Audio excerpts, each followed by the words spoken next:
प्रिय छात्रों, हिंदी के इस शिक्षण सत्र में आपका हार्दिक स्वागत है। आज हम कहानी लेखन के अंतर्गत पाठ्यक्रम की प्रथम कहानी बलिदान का अध्ययन करेंगे। यूपी बोर्ड कक्षा 11 सामान्य हिंदी के पाठ्यक्रम में कुल 4 कहानियां सम्मिलित हैं। बलिदान, आकाशदीप, प्रायश्चित और समय। इन कहानियों पर 2 तरह के प्रश्न परीक्षा में पूछे जाते हैं। पहला सारांश लेखन और दूसरा उद्देश्य लेखन, अर्थात प्रश्न पत्र में दी गई कहानियों में से किसी एक का सारांश अथवा उद्देश्य लिखना होता है। इसके लिए पाठ्यक्रम में 80 शब्द की सीमा एवं 5 अंक निर्धारित हैं। इन प्रश्नों के समुचित उत्तर के लिए आपको इन कहानियों को समझना आवश्यक है। तो आइए आज पहली कहानी बलिदान से इसकी शुरुआत करें। पहले पात्र परिचय। गिरधारी बलिदान कहानी का नायक हरकचंद्र का पुत्र और सुभागी का पति है। सुभागी गिरधारी की पत्नी और बलिदान कहानी की नायिका है। हरकचंद्र गिरधारी के पिता हैं। लाला ओंकारनाथ गांव के जमींदार हैं। मंगल सिंह पुलिस के सिपाही हैं। कालिका दीन गांव के मुखिया हैं और तुलसी गांव का बनिया। इन पात्रों के आधार पर बलिदान कहानी को समझें।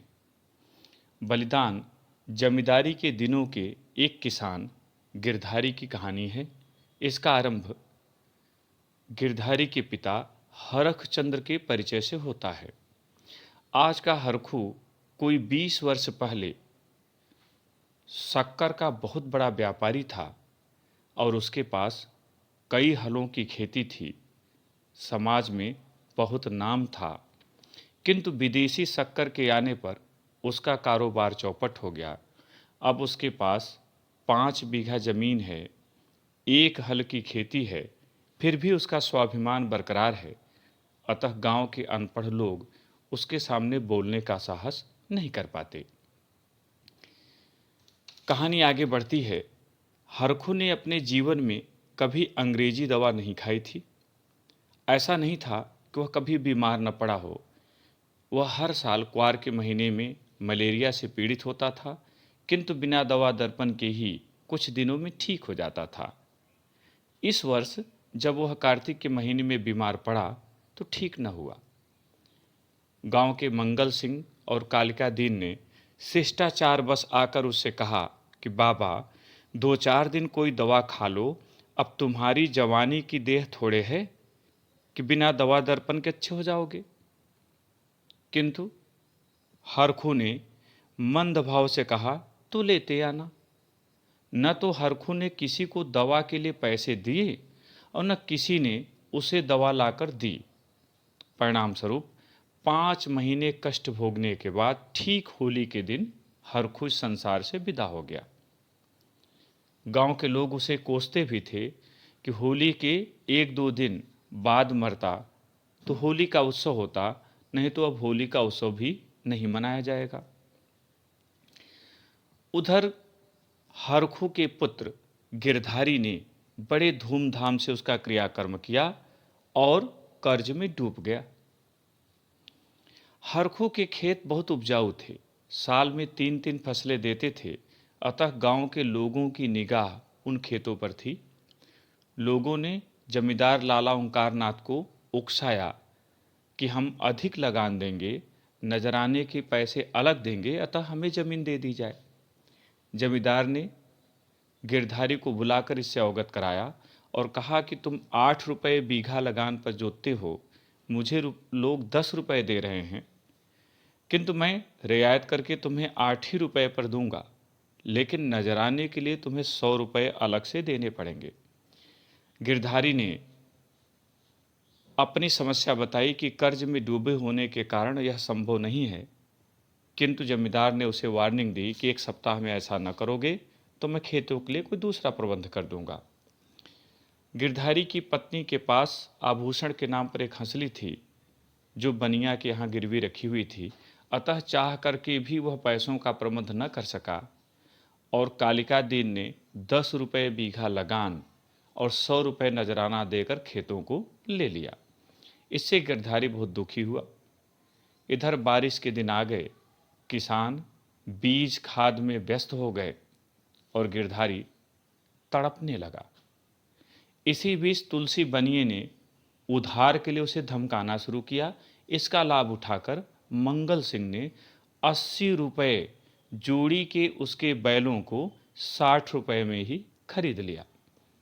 बैलों के बिक जाने से गिरधारी का परिवार फूट फूट कर रोया। उस रात गिरधारी ने भोजन नहीं किया और सुबह उसकी पत्नी सुभागी ने देखा कि गिरधारी घर पर नहीं है। बहुत खोजबीन की गई किंतु उसका कोई पता न चला। सायंकाल गिरधारी जब उसके सिरहाने दीपक जलाने आई तो देखा गिरधारी बैलों के नाद के पास खड़ा है। जब वह उसकी ओर बढ़ी तो वह गायब हो गया।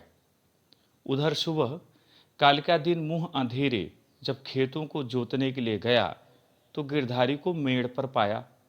वह उसकी ओर बढ़ा किंतु गिरधारी पीछे हटते हटते गायब हो गया। यह देखकर कालिका दीन के मुख से चीख निकल गई और वह हल बैलों को छोड़कर भाग पड़ा। पूरे गांव में यह खबर फैल गई कि गिरधारी भूत बन गया है। कालिका दीन ने गिरधारी के खेतों से इस्तीफा दे दिया है। जमींदार बहुत चाहते हैं कि लोग उन खेतों को ले लें, लेकिन लोग खेतों को लेने के बाद तो दूर रही, उन खेतों का नाम लेने से भी डरते हैं। मुख्य कहानी यही है। इस कहानी में कुछ अलग अलग चीज़ें डाली गई हैं जिनका विवरण आगे आपको मिलेगा। तो परीक्षा में जो 2 प्रश्न आपको लिखने हैं उनमें से एक है सारांश और दूसरा है उद्देश्य। उन दोनों में से कोई एक पूछा जाता है। तो आइए पहले बलिदान कहानी का सारांश देखें। बलिदान कथा सम्राट मुंशी प्रेमचंद की ग्राम्य परिवेश पर आधारित एक कालजयी कहानी है, जिसमें कहानीकार ने किसान और मजदूरों का जमींदार और साहूकारों द्वारा शोषण किए जाने की समस्या को जीवंत रूप में चित्रित किया है। कहानी का सारांश निम्नवत है। आज का हरखू कोई 20 वर्ष पहले हरखचंद्र के नाम से जाना जाता था। उसका शक्कर का व्यापार था और उसके पास कई हलों की खेती थी, किंतु विदेशी शक्कर के आ जाने से उसका कारोबार चौपट हो गया। अब उसके पास 5 बीघे जमीन है और 1 हल की खेती है, फिर भी उसका स्वाभिमान बरकरार है। इसीलिए गांव के अनपढ़ उसके सम्मुख मुख नहीं खोलते। हरखू ने अपने जीवन में कभी भी अंग्रेजी दवा नहीं खाई थी। यद्यपि वह हर साल क्वार के महीने में मलेरिया से पीड़ित होता था, किंतु बिना दवा के ही ठीक हो जाता था। इस बार जब वह कार्तिक के महीने में बीमार पड़ा तो ठीक न हो सका। गांव के मंगल सिंह, कालिका दीन आदि ने आकर उसे दवा लेने की सलाह दी। हरखू ने उन्हीं से दवा लाने को कहा, किंतु पैसे नहीं दिए। अतः उसे दवा न मिली और वह 5 महीने कष्ट भोगने के बाद ठीक होली के दिन गुजर गया। उसके पुत्र गिरधारी ने बड़े धूमधाम से उसका क्रियाकर्म किया और कर्ज में डूब गया। हरखू के खेत बहुत उपजाऊ थे, अतः गांव वालों ने जमींदार लाला ओंकारनाथ को अधिक लगान तथा नजराना देकर उन खेतों को लेने का प्रयास किया। जमींदार ने गिरधारी को इससे अवगत कराया, किंतु वह नजराने के 100 रुपयों का प्रबंध न कर सका। फलतः कालिका दीन ने अवसर का लाभ उठाकर खेत अपने नाम करा लिया। दूसरी ओर तुलसी बनिए का उधार चुकाने के लिए गिरधारी को मंगल सिंह के हाथों अपने 80 रुपये जोड़ी के बैलों का सौदा 60 रुपये में करना पड़ा, जिससे गिरधारी टूट गया। सुबह गिरधारी की पत्नी सुभागी ने पाया कि गिरधारी घर पर नहीं है। बहुत खोजने पर भी उसका पता न चला। सायंकाल सुभागी को वह दिखा, किंतु जैसे ही सुभागी आगे बढ़ी वह गायब हो गया। दूसरे दिन कालिका दीन को मुंह अंधेरे गिरधारी खेत के मेड़ पर दिखा। जैसे ही कालिका दीन उसकी ओर बढ़ा वह गायब हो गया। चारों तरफ गिरधारी के भूत बन जाने की खबर फैल गई। कालिका दीन ने गिरधारी के खेतों से इस्तीफा दे दिया। जमींदार बहुत चाहते हैं कि कोई उन खेतों को ले ले, किंतु लोग उन खेतों का नाम लेने से भी डरते हैं। यहीं पर आकर कहानी समाप्त हो जाती है। बलिदान कहानी का उद्देश्य। बलिदान कथा सम्राट मुंशी प्रेमचंद की ग्राम्य परिवेश पर आधारित एक कालजयी कहानी है।